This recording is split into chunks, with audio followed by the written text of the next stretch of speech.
এখন আমরা আলোচনা করব আরোহ পদ্ধতি, অর্থাৎ কার্বন সংখ্যা বাড়ানোর যে পদ্ধতি সেটাকে বলা হয় আরোহ পদ্ধতি। তো রূপান্তরের ক্ষেত্রে আমরা অনেক সময় কার্বন সংখ্যা বাড়াতে পারি। কিভাবে? যেমন তোমাকে বলা হলো যে ইথানল থেকে প্রোপানয়িক অ্যাসিড তৈরি করো।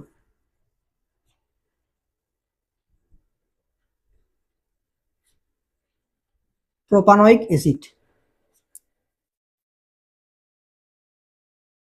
আমাদের ইথানল অ্যালকোহলে কার্বন সংখ্যা 2 আর প্রোপানয়িক অ্যাসিড যৌগ অ্যাসিডে কার্বন সংখ্যা 3। এখানে এক কার্বন বাড়াতে হবে। তো কার্বন সংখ্যা বাড়ানোর জন্য আমরা আগের ক্লাসে দেখে আসছি যে আমাদের সায়ানাইড যোগ করা লাগে, পটাশিয়াম সায়ানাইড। তো আমরা ইথানলের সংকেতটা একটু লিখি, CH3 CH2 OH, ইথানল। এই ইথানল থেকে আমাদের বানাতে হবে propanoic acid, CH3 CH2 3OH। তাহলে কার্বন সংখ্যা বাড়ানো লাগবে।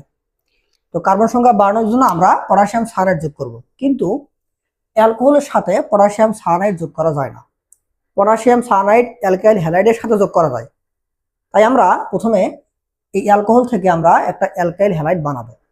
তো অ্যালকোহল থেকে অ্যালকাইল হ্যালাইড বানানোর জন্য আমরা এই অ্যালকোহলের সঙ্গে একটা হ্যালোজেন অ্যাসিড HCl বা HX, এখানে ক্লোরিন ফ্লোরিন যে কোনো হ্যালোজেন হতে পারে, আমরা যদি একটা হ্যালোজেন অ্যাসিড যোগ করে দেই তাহলে আমরা এখান থেকে পাবো OH আর H মিলে পানি তৈরি হবে, আর তৈরি হবে আমাদের একটা অ্যালকাইল হ্যালাইড, CH3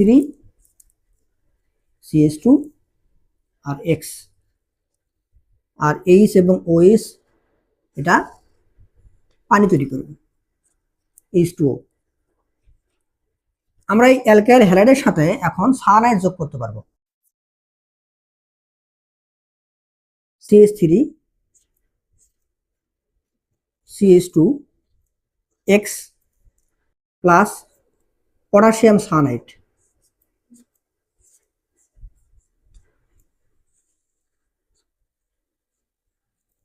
তাহলে পটাশিয়াম আর হ্যালোজেন বের হয়ে যাবে, আর আমরা পাবো অ্যালকাইল সায়ানাইড,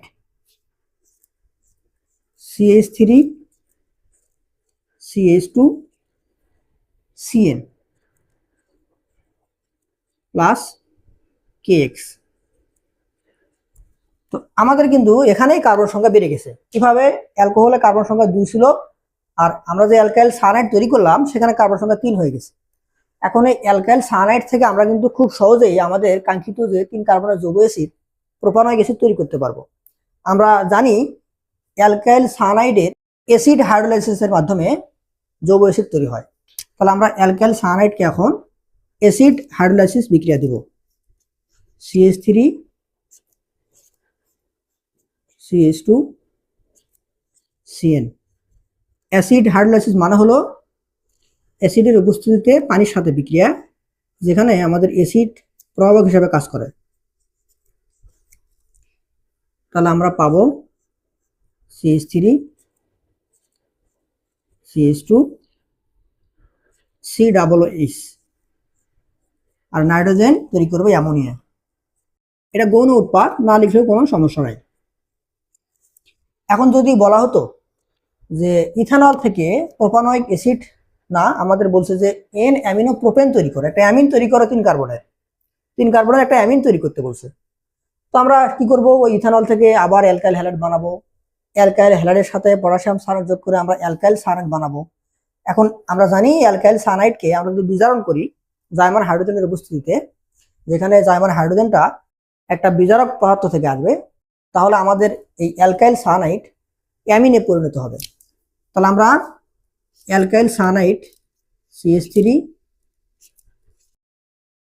CH2 CN এটাকে কি করব? বিজারণ বিক্রিয়া দেব, জাইমান হাইড্রোজেনের উপস্থিতিতে বিজারণ। তাহলে আমরা পাবো অ্যামিন, 3 কার্বনের একটা amine, CH3 CH2 CH2 NH2। একই বিক্রিয়া যদি বলা হতো যে ইথানল থেকে প্রোপান অ্যামাইড তৈরি করো, 3 কার্বনের একটা অ্যামাইড তৈরি করো, তখনও আমরা কিন্তু এই অ্যালকাইল সায়ানাইড তৈরি করার পরে আমরা অ্যালকাইল সায়ানাইডকে যদি জারণ করি সেখান থেকে আমরা অ্যামাইড পাবো। তাহলে ওই alkyl cyanide CH3 CH2 CN আমরা জাইমান অক্সিজেনের উপস্থিতিতে জারণ বিক্রিয়া দেব, সেখান থেকে আমরা পাবো amide CH3 CH2 CO NH2।